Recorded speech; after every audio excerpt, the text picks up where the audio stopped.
Olá, sejam todos bem-vindos a mais um estudo da Palavra de Deus. Que a graça e a paz de Deus, nosso Pai, de nosso Senhor e Salvador Jesus Cristo, seja convosco. O estudo de hoje é o estudo de número 153, o pastor e sua obra. Vamos entender um pouco melhor qual é a função do pastor e qual é a sua obra a ser realizada.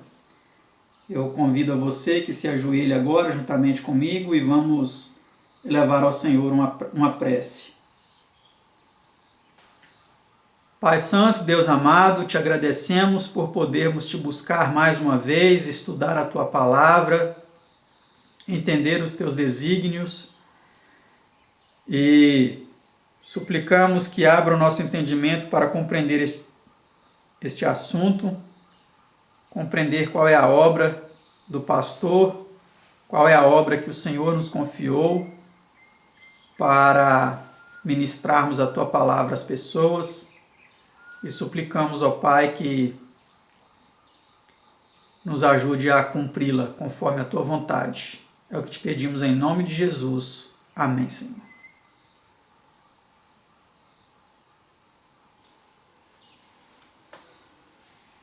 O estudo de hoje, ele tem 16 perguntas e respostas. E a primeira delas, você já pode ver aí, é a seguinte: quem disse Cristo é o bom pastor? Eu sou o bom pastor, João 10, verso 11. Então, o bom pastor, ele é Jesus. Ele é o bom pastor. Ele é, de fato, aquele que cuida verdadeiramente das suas ovelhas, né? Pergunta 2. Que é Cristo chamado em outra passagem? Pastor e bispo de vossas almas, o sumo pastor. 1 Pedro 2, 25 e 5, verso 4. Então, se você deseja de fato ter um pastor que cuida verdadeiramente de você, se apegue a Cristo, não desista, não desanime, não olhe para homens, porque homens podem decepcionar você, mas Cristo não vai decepcionar você. Pergunta 3. Em que implica a expressão sumo pastor? Em que há subpastores, né? Ou seja, homens que Deus confiou para também apacentarem o rebanho. Pergunta 4. De que maneira manifesta o bom pastor seu amor e cuidado pelas ovelhas? O bom pastor dá a sua vida pelas ovelhas. João 10, verso 11. E foi o que Jesus fez. Ele deu a sua vida pelas ovelhas, para resgatá-las do abismo do pecado e da perdição. Pergunta 5. O que faz o mercenário ou falso pastor e por quê? O mercenário foge porque é mercenário e não tem cuidado das ovelhas. João 10, verso 13. Então é isso que os mercenários fazem, né? E existem muitos hoje por aí. Eles estão interessados no dinheiro que a ovelha pode proporcionar a eles e não na salvação das ovelhas. Pergunta 6. Que exemplo dá a seu rebanho o verdadeiro pastor? Vamos ver que exemplo ele dá. Em tudo te dá bom exemplo de boas obras. Tito 2, verso 7. Então, ele é um exemplo. O pastor, ele precisa ser um exemplo, né? Em todas as coisas. Exemplo de boas obras. Pergunta 7. Qual é a obra especial do pastor evangélico? Olhai, pois, por vós e por todo o rebanho, sobre que o Espírito Santo vos constituiu bispos, para apacentardes a igreja de Deus, que ele resgatou com seu próprio sangue. Apacentai o rebanho de Deus, que está entre vós, tendo cuidado dele. 1 Pedro 5, verso 2. Vê também João 21, 15 a 17. Então, essa é a obra, né? Apacentar o rebanho de Deus, cuidar das ovelhas, né? Cuidar e conduzi-las à verdade, a pastos verdejantes, a alimento verdadeiro, e não a fábulas, não a ensinos deturpados, ensinos de demônios, que é o que muitos estão fazendo. Na realidade, muitos que tem por aí são lobos em pele de ovelha, são mercenários. Eles não estão levando as ovelhas para a salvação, para um lugar seguro. Eles estão levando as ovelhas para o abate, para a destruição. Pergunta 8. Com que comida nutre o verdadeiro pastor o rebanho? Conjuro-te, pois, diante de Deus e do Senhor Jesus Cristo. Olha aí, as duas pessoas da divindade. Conjuro-te, pois, diante de Deus e do Senhor Jesus Cristo, que há de julgar os vivos e os mortos na sua vinda e no seu reino, que pregues a palavra. 2 Timóteo 4, 1 e 2. A ti, pois, ó filho do homem, te constituí por atalaia sobre a casa de Israel. Tu, pois, ouvirás a palavra da minha boca e lhe anunciarás da minha parte. Ezequiel 33, 7, conferir 3, 17 a 21. Então, o verdadeiro pastor, ele nutre as ovelhas com a palavra, com alimento verdadeiro, com doutrinas verdadeiras, não com doutrinas falsas, com ensinos de demônios, com doutrinas que foram estabelecidas nos concílios ecumênicos, como a da Trindade, como a da observância do domingo, como nós já vimos aqui em outros estudos. Ele não nutre as ovelhas com tradições, com credos religiosos, com costumes que, por mais que sejam praticados há centenas, mais de 1000 anos, não fazem deles verdades. Esse próprio texto que vimos de 2 Timóteo 4, 1 e 2, ele continua dizendo que chegaria um tempo que as pessoas teriam comichão nos ouvidos, sentiriam coceira nos ouvidos quando ouvissem a verdade. Elas não suportariam ouvir a verdade. Iam se desviar para as fábulas.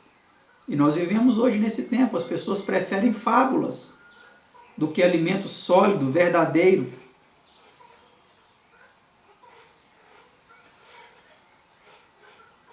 E muitos não estão sendo verdadeiros atalaias, anunciando a palavra de Deus, estão anunciando ensinos deturpados. Vamos para a pergunta 9. Haveria de vir tempo em que o povo não quereria ouvir a positiva verdade bíblica, que é o que nós acabamos de mencionar, Continuação do texto de 2 Timóteo 4, 3 e 4 diz: porque virá tempo em que não sofrerão, outras traduções diz, não suportarão a sã doutrina, mas tendo comichão nos ouvidos, ou seja, sentindo coceira nos ouvidos, amontoarão para si doutores, conforme as suas próprias concupiscências, cobiças, e desviarão os ouvidos da verdade, voltando às fábulas. E nós estamos vivendo nesse tempo. As igrejas estão amontoando aí para si doutores, mestres, doutores em teologia, doutores em filosofia, doutores nisso, doutores naquilo, doutores em divindade. Mas esses homens não conhecem a Deus. Esses homens não estão ensinando a verdade. Eles estão ensinando o erro travestido de verdade. Eles são guias cegos guiando os cegos. Pergunta 10. Em lugar do testemunho reto, que espécie de pregação exigirão essas pessoas? Não profetizeis para nós o que é reto. Dizei-nos coisas aprazíveis e tende para nós enganadoras lisonjas. Isaías 30, verso 10. E é isso que eles têm pregado. Os próprios superiores deles, que comandam o que eles devem falar ou não, ditam o teor das mensagens que eles devem pregar, para não assustar as pessoas, para não afastar as pessoas dos seus templos religiosos. Eles pregam coisas aprazíveis, pregam enganadoras lisonjas, pregam sermões que exaltam mais o ego, do que a verdade a Cristo. E assim, milhões e bilhões de almas estão sendo encaminhadas para a perdição. Infelizmente é o que tem acontecido. Pergunta 11. Que prova nos é dada a fim de distinguir o verdadeiro do falso pastor? A lei e ao testemunho. Se eles não falarem segundo esta palavra, é porque não tem iluminação. Isaías 8:20, tradução trinitária. Porque os lábios do sacerdote guardarão a ciência, e da sua boca buscarão a lei. Malaquias 2, verso 7. Então, este é o padrão para nós sabermos se eles estão falando a verdade.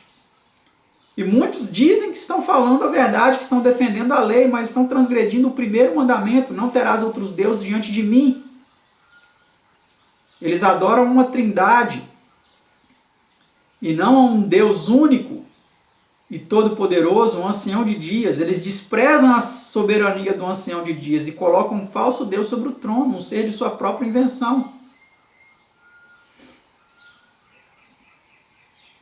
Eles não estão seguindo a lei em sua amplitude e o testemunho dos profetas.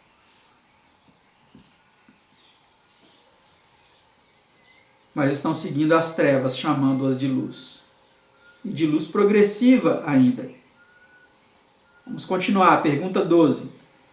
Que estarão fazendo os servos sobre quem Cristo profere uma bênção quando vier? Quem é, pois, o servo fiel e prudente que o Senhor constituiu sobre a sua casa para dar o sustento a seu tempo? Bem-aventurado aquele servo que o Senhor, quando vier, achar servindo assim. Em verdade vos digo que o porá sobre todos os seus bens. Mateus 24, 45 a 47. Então, os servos sobre quem Cristo vai proferir uma bênção serão aqueles, que estiverem dando o verdadeiro sustento, a verdadeira mensagem que deve ser proclamada neste tempo, a verdade para este tempo, a verdade presente, o evangelho eterno e verdadeiro, não o evangelho contaminado pelas tradições dos homens, pelas doutrinas, os credos estabelecidos nos concílios ecumênicos, mas a verdade incontaminada. Pergunta 13. Que desculpas apresentam alguns de não explicarem as profecias? Pelo que toda visão vos é como as palavras de um livro selado, que se dá ao que sabe ler, dizendo: ora, lê isto. E ele dirá: não posso, porque está selado. Ou dá-se o livro ao que não sabe ler, dizendo: ora, lê isto. E ele dirá: não sei ler. Isaías 29, 11 e 12. Então muitos dão essa desculpa, não mexe com esse negócio de profecia, não. Isso aí foi selado. Ou dá uma outra explicação que não a verdadeira, As profecias de Daniel deveriam ser reveladas ao tempo do fim. Vê Daniel 12, 4, 9 e 10. Apocalipse 10, 1 e 2. Em Jeremias 25, 34 a 37, encontra-se uma mensagem de advertência dirigida aos pastores infiéis. Que é importante que, se você que está me assistindo é um pastor, se você está sendo infiel na obra que o Senhor lhe confiou, leia esse texto e examine-se a si mesmo, Jeremias 25, 34 a 37. E que o Senhor fale ao seu coração para que você seja transformado e cumpra fielmente a verdadeira missão destinada aos ministros do Evangelho. Pergunta 14. Como se sentiu o apóstolo Paulo depois de receber a missão de pregar? Porque se anuncio o Evangelho, não tenho de que me gloriar, pois me é imposta essa obrigação. E ai de mim, se não anunciar o Evangelho. 1 Coríntios 9, 16. Então, aqueles que pregam o Evangelho não têm de que se gloriar disso. Não tem que aceitar lisonjas, elogios por fazer isso. Ai de nós, se não pregarmos o santo, puro, verdadeiro e eterno Evangelho. Pergunta 15 e penúltima. Como vela pelo rebanho o verdadeiro pastor, eles velam por vossas almas como aqueles que hão de dar contas delas. Hebreus 13, 17. Disse uma vez Mark Guy Pearce a Spurgeon: quando eu era rapaz em Londres, costumava sentar-me ali e ouvi-lo pregar, e o Senhor jamais saberá quanto bem me fez.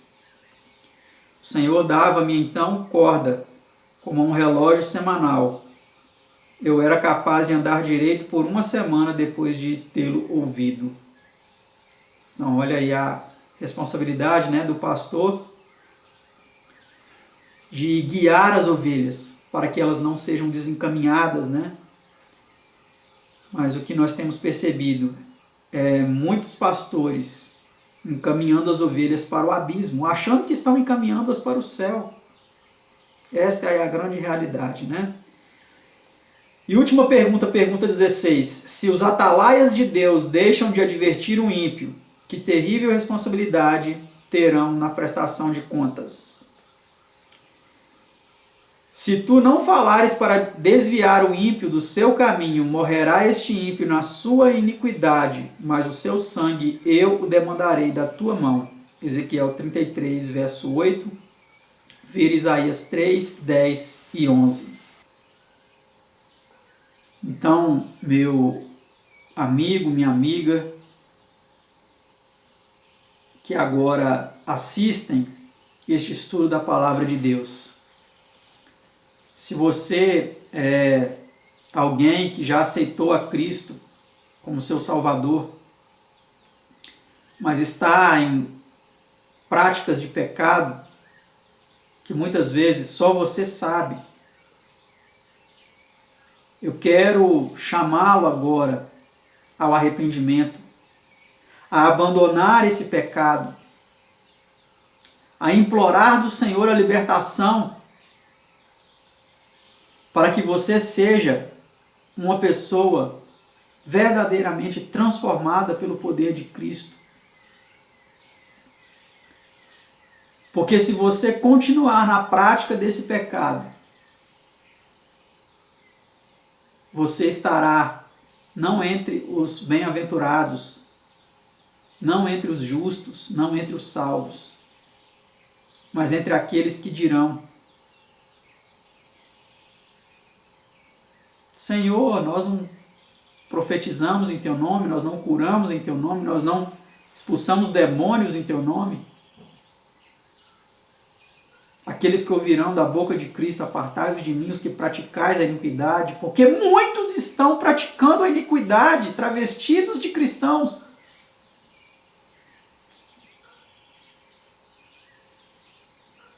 Uma geração má e adúltera, promíscua, sensual, licenciosa, mais amante de si mesmo do que amante de Deus. Até quando vamos nos conformar com as coisas deste mundo? Com a idolatria dos esportes? Com a idolatria dos filmes, das novelas, dos cantores seculares e mesmo gospel, que cantam muitas vezes mais músicas humanistas, exaltando o sentimento humano e não exaltando a verdade, a Cristo, chamando o pecador ao arrependimento? E se você é uma pessoa que não aceitou a Cristo ainda, é um ímpio, mas o Senhor de alguma forma o conduziu para assistir esse vídeo, eu lhe imploro, renda-se ao Senhor, aceite a Cristo, porque o tempo está perto, está próximo. Veja as coisas que estão acontecendo neste mundo, guerras, nação contra nação, ameaças de destruição da humanidade. Líderes religiosos tentando impor a obrigatoriedade de um dia espúrio de guarda, que não está nos mandamentos de Deus.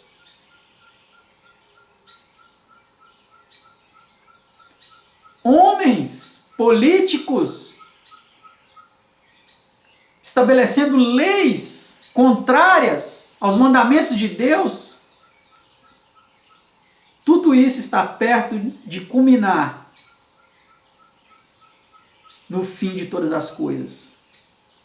E eu falo a você agora como aqueles da hora 1/10. Ouça o chamado de Cristo ao seu coração e aceite-o. Não importa o pecado que você cometeu, Ele pode perdoá-lo. Se o inimigo estiver dizendo aí aos seus ouvidos, não tem mais jeito para você, não adianta, você foi muito longe, não ouça essa voz. Porque tudo que você cometeu, todos os pecados que você cometeu, e que o Espírito de Cristo agora o está convencendo do pecado, da justiça e do juízo. Lembre-se que Cristo, quando estava na cruz, ele sentiu uma culpa muito maior do que a que você está sentindo. Ele levou os nossos pecados. Ele sofreu com as nossas culpas. Ele nos redimiu de todo o pecado para nos salvar da perdição. Aceite-o, renda-se a Ele e você será salvo. E você que estava entre os últimos, poderá estar entre os primeiros. E muitos que estavam entre os primeiros, com certeza vão estar entre os últimos. Que o Senhor te abençoe e o ajude a tomar essa decisão. Eu quero orar por você e quero pedir que você se renda ao Senhor para que seja salvo.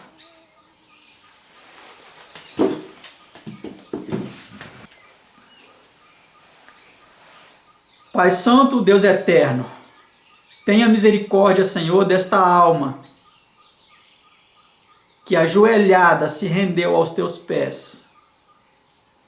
Que talvez, Senhor, está chorando, que está confessando os seus pecados, que está sentindo o sangue de seu filho, lavando-a de todo o pecado neste momento. Ó Pai, eu glorifico o teu nome e o nome de teu Filho unigênito, por tão grande amor, por tão grande plano de salvação, para resgatar o perdido das garras do mal, para salvar aquele que não tinha nenhuma perspectiva. Mas nós sabemos que não importa o quão fundo fomos no pecado, o teu poder é maior do que o pecado e é capaz de nos resgatar. Louvado seja o seu nome por isso, Senhor. Te damos graças e rendemos glórias ao Senhor nosso Deus Todo-Poderoso e ao seu Cordeiro Imaculado, seu Filho unigênito, que nos salvou. Louvado seja o seu nome. Tome esta vida, este homem, esta mulher, seja ele quem for, e faça dele uma nova criatura em Cristo Jesus, seu amado Filho. É o que eu te suplico em nome de seu amado Filho unigênito, o nosso Senhor e Salvador Jesus. Amém, Senhor. Amém. Eu quero continuar orando por você e quero pedir que você continue assistindo aqui os vídeos do nosso canal, os nossos estudos bíblicos, as nossas lives, nossos seminários, e quero continuar orando por você. Entre em contato conosco, será uma alegria poder continuar orando por você, lhe ajudando nessa caminhada rumo à eternidade. Que o Senhor o abençoe e o guarde, que o Senhor faça resplandecer o seu rosto sobre ti e tenha misericórdia de ti. Que o Senhor sobre ti levante o rosto e te dê a paz. Amém.